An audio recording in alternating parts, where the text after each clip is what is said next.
Hello, welcome back. In this section, we will look at representing graphs.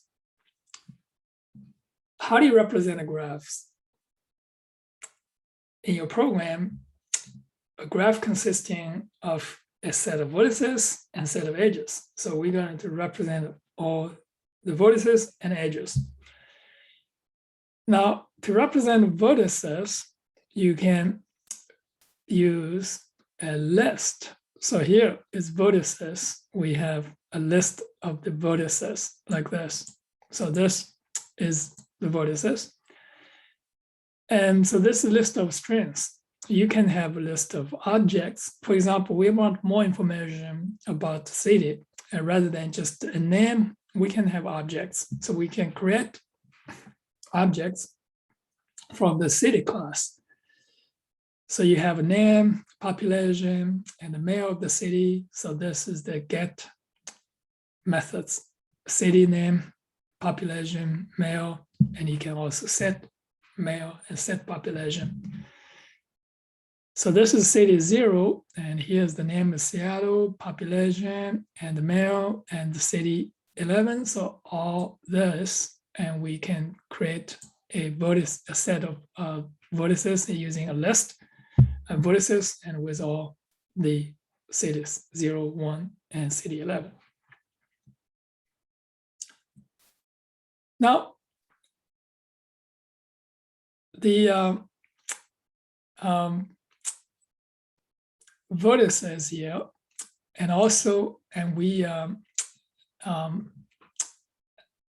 assign the index for vertices. So Seattle is here index 0 and San Francisco index 1. So this is convenient to represent all the vertices in the graph. Representing edges. There are many different ways to do it for different needs. We have this, we can use this, is called the two-dimensional lists, and for the age, so all the ages here.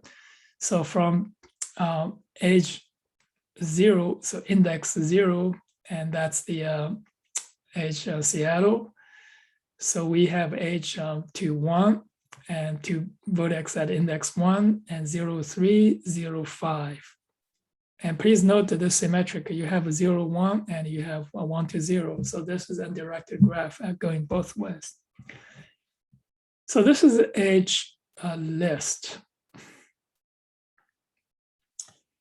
And you can also represent it using age objects. So we're going to create the age objects from this age class, and with this two indices UV. So from U to V, and then you have another age V to U. So we can use this age list and put object for the ages and into age list. We can also represent ages using adjacent matrix. So this is called adjacency matrix. And here is the two-dimensional list. And you have this, the first list inside this two-dimensional list. And those are the, and all the ages for Seattle. So here, 0, 0, that's from Seattle to Seattle. So there's no age. And this is the from Seattle and to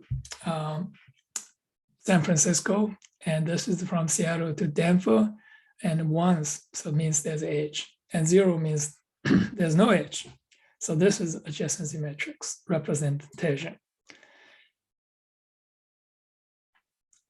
And also we can use, this is the adjacency lists. So you can have a neighbor.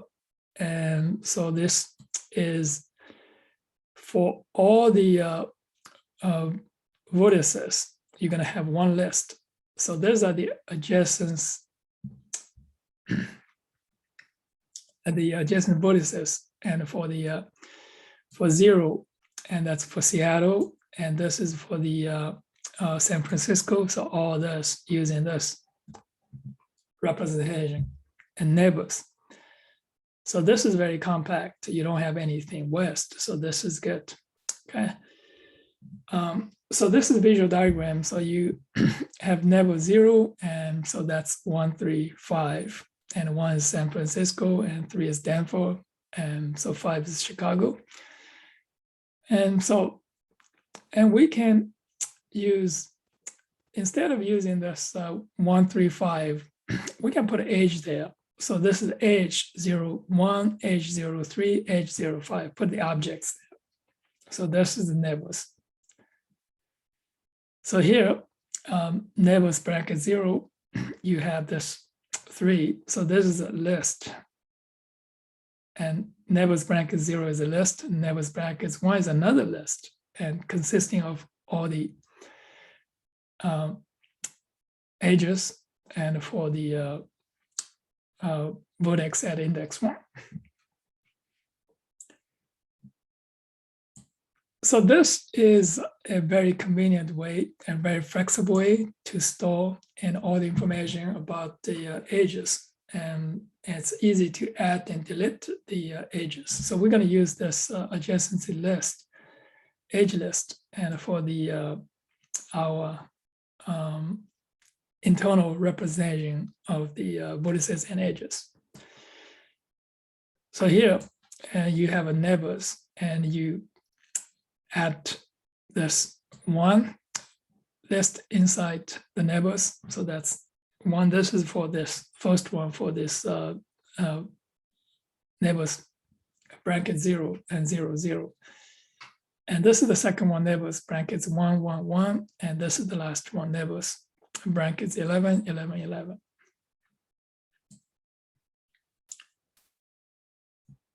That is all for representing graphs in the section 20.3, and we will now design a graph class in the next section.